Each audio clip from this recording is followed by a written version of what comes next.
Oh, hey. Hello there, my fellow burp enthusiasts, gaming, what have yous, and game masters, brigaders, and whatever. Welcome to my revisitation of Iron Crown Enterprises Middle Earth role-playing game system. Working through these things one by one. The majority of what I have on the shelf, anyway. I'll acknowledge there's a few I don't have, but that's few, mind you. Please bear with me with the noise. I'm parked at a well, right next to an on-ramp of I-80 here, waiting to go do a client at a hotel called the Quality Inn. Can't get in until 11:30, and it's not quite 11:30-ish, right? What is it? 10:50. So I've got plenty of time to do one or two of these things. And the one I picked for the moment is called The Ghosts of the Southern Anduin, in my pronunciation. Anduin is how I always pronounce it, more or less. It is an adventure module, but like I keep saying, and when it comes to I.C.E and their Middle Earth franchise, when they had it, the quite a few of these things are actually mini source books, if you will. They represent a small corner of an area or a region, and they focus on a lot of detail in there, and they give you a lot more information than what you would find in a lot of other generic modules for other game systems. And there's good and bad in that, no matter how you call it. One of the things I always liked about this particular one, and I've borrowed it on a number of occasions for D&D and for other game systems in the past that were fantasy role-playing, as a entry-level beginner's starter pack, if you will. When I've got a new group of people and that we're trying to get involved in this thing, and you don't want to barbecue them right away. You don't want to overload them. You also don't have the time in your personal life to go through the depth and the level of development you would like for your own campaign system and world building and what have you. In this case, it's easily adaptable. Just change a couple names, and it could be any major river, anywhere, any place, right? And the basics of the game, are the same. So when we look at this one, one of the reasons I like it for that is the stories in here are fairly detailed and give you a number of avenues of options for play. And one of the advantages, of course, is it's set in a small town of about 400 or 500 people, which is an ideal location for a group of first level, second level PCs. And you don't have to do a huge amount of backstory for the individual, especially if you got a group who isn't into doing backstories or isn't sure what they want to do. In this case, you just say, okay, you're all residents of this community. You're the son of the baker. You're an apprentice blacksmith that's not doing so hot, so on and so forth. And on the side, you guys volunteer to do militia work or your wannabe militia work people, and instead they become involved in these scenarios that lead to other adventures. And then at the conclusion of the module, if you will, it just allows the group to continue on. Then you can grab the next module and start it. Excuse me. Like I said, I don't care what time of day it is. I don't care how much sleep I get, how much caffeine I slug down. I can't stop yawning. God, it's the downside of having a job that works all over the place. Right? I've been up since 6 o'clock this morning. I've got 3-4 jobs. I got another one in a couple hours I can't go do until 3 o'clock or 3:30. Then I'm done till tomorrow. I got one in the morning at 10, and it's about an hour. And then I got two in the evening, which is a couple hours. You see how this plays out. It's rough. It's rough to get hours sometimes. Anyway, it gives me a lot of freedom to do this sort of stuff when I can afford to get on the internet. Anyway, so we got the ghost on the river, the floating haunt, and the gist is here, this fellow named, the familiar Farahel, the tailor, he's an apprentice tailor, happens to be out one night on a foggy night when the river's pretty well fogged in, and he spots what he thinks is a ghost crossing the river. And reality of this ghost is a bad guy who He was an agent of Sauron, and he set up to work this area of the river in order to help ferry agents of the Dark Lord across the river into Gondor. So that's the gist of what the players have got to discover. And included is a Ranar, a Minin of Mordor. Here she is. She is a low-level mage sorceress who's also a spy, and she's on her. I stand corrected.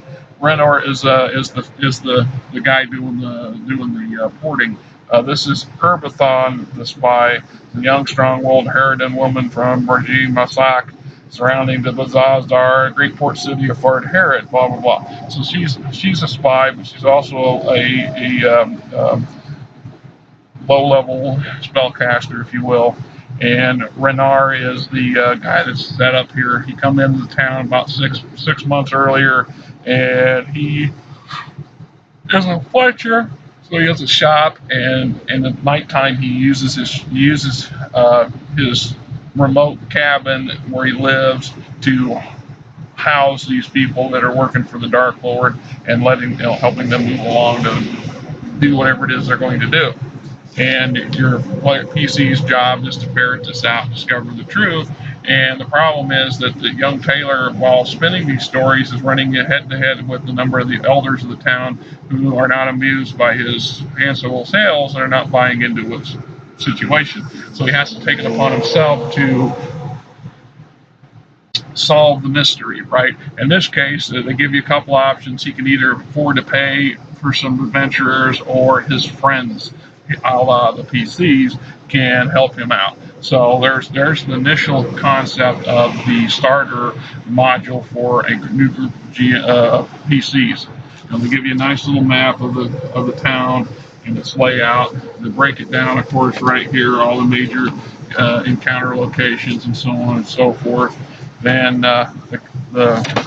this one guy's, the porter guy's his cottage, where it's in the woods and the surrounding area near the river. Always like their maps because they make an effort, I think. They even give you a picture of the mysterious shadow figure moving across the foggy river.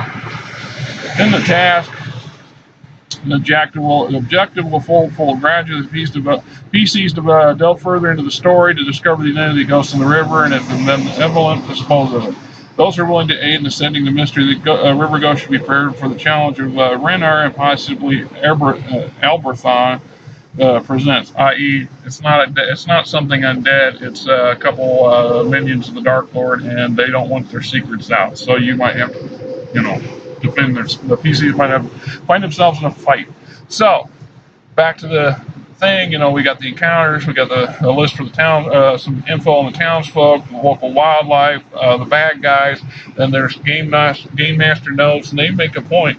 Renner is a worthy opponent, ever carefully calculates his moves before performing them. The ferryman will, given time, set several of his traps before attacking the player characters. He will normally spread them out roughly 20 feet apart and in the dry riverbed area. Renner will then camouflage himself and hide in natural areas within the riverbed. Acting as a sniper, he will shoot at his foes and carefully sneak to another position. They make a point of that. He's a crack shot with a bow, so this is not going to be one of those scenarios where you just stand toe to toe and hack each other until you fall apart. And then we got story number 2, which is in this 4.0, chapter 4.0, the Survivor. The lower Anduin Valley is home to a great many people, indicated by numerous villages, towns, and cities on its banks. Great River is the center of life, blah, blah, blah. The advantage comes to look for profitable opportunities to grow. So you're dealing with basically a survivor of abandoned attack. And so once again, the PCs become, the meddlesome kids find a way to get involved at the local thug group that's trying to make a living and disrupt their plans, eventually turn them over to the City Watch or the Gondorian army or gender arm or whoever it is that's in charge, and so on and so forth. Then you get aids and obstacles, rewards, encounters, so on and so forth. See, it's like here for this one, rewards. Aside from the thanks from the sailor, the player's rewards will be not terribly substantial. Although if the bandits are exposed to capture, town will reward PCs with 20 silver pieces each for their effort to protect the town and citizens. Should Sargon be captured or revealed, this group of bandits will be soon disbanded and flee the area so not to jeopardize their own safety. If Sargon is not captured, he may return to harass the PCs at a later time. So now, this is a theme. This is a theme that I'm fond of. I've mentioned this numerous times in other blogs. I don't believe in the all or nothing bad guy. These bad guys are bad guys only because the PCs say so, and because the other people around them decide they don't like what these people are doing or what they represent. In their own mind, the bad guys are not bad people. They're just people trying to make a living, trying to move their agenda along. Granted, there are evil people, and evil people are evil, whatever you're going to do. But there's an inherent kernel of survivalism in every intelligent being that says, I don't want to die. So in a scenario when things get too hot or too hairy, or they're in a serious danger, they're going to run away. But in that scenario, this is where the PCs still triumph. They win the day, they break the problem. The bandit guy runs away, his group breaks up, so on and so forth. Well, what we now have is a foe who later can be a thorn in the PC side. He can reappear at some point and either try to thwart them or attack them or set them up, or the twist of fate thing is at some point they find themselves working together with this guy, discover he's not such a bad guy after all, or maybe he's just a little bit, bent or had justified reasons for becoming the bandit leader that he did. And who knows, he become a critical PC companion or NPC companion to the group, or a contact, or a nemesis. I like the nemesis thing because, it allows you to keep tying things together. That's something probably would involve, deserves its own blog, because I'm a fan and a believer that there should be a continuum when you're doing a campaign. And that's, I've played in a number, and I'm sure you guys have too, where you've got people who are GMs that run a game, and it just seems like it's a collection of hodgepodge encounters, and there's no real underlying theme as to what or why or what have you, right? So, anyway. Chapter 5, or the next adventure, if you will. The people at Harithian, otherwise known as Southern Moonland, live in the shadow of Appeldale, the shadow fence, the jagged mountain range that separates Gondor from the realm of Mordor. A wary peace dominates the fertile slopes, while the Black Land remains seemingly dormant. Since the Dark Lord's downfall at the end of the Second Age, evil's touch has been absent from the scattered farms and manors. Recently, the shadow has subtly grown in strength, never showing its face, but always felt. One of its fingers prods the lands around Bar en Tinnin, and it is known as the Edain and Arthedaur, or the Men of the Dark Realm. The Tailor's missing son. So our would-be protagonist from the original story comes up missing. And as his friends or his, former employees in the PCs are tapped to track him down and find out what's going on and what happened to him. Maybe he's asked he's meddled and he's been a meddlesome teenager and won too many things, and finally somebody much bigger and nastier than the previous group decided to take him out of the picture. Let's get rid of this guy because he and indirectly the player characters have managed to thwart the Dark Lord's minions' designs for far too long, and it's time for them to go and discover the bottom of a hole. So there you go. And it goes on into the storylines and the scenarios, and you get this guy here, he's kind of looks like a spooky looking dude, some sort of priest of the Dark Lord. Then we got number 6, the Shadows on the Banks, Tale of the Blacklisted Monk. So, you get about 6 different storylines in here, or game encounters, if you will, that can be, let's see, there's another one of them spooky looking individuals in the woods, so on and so forth. And then we get the back here, chapter 7, talks about various NPCs and give you their information and basics, concept, none of these stats, so to speak. I think the stats are, as usual, in the back here someplace in the chart. Yeah, right there. typical of the Rollmaster Ice, scenario or their way of planning and handling these things. Anyway, Ghosts on the Uniden, Uden, Big Ass Water, whatever you want to call it. Good starting source book. Good starting module for a new game system or for the new players. Even if you use it and you change it to Pathfinder or D&D or Come Hither, right? As long as it works. Here you go, folks. My latest rendition and the traffic.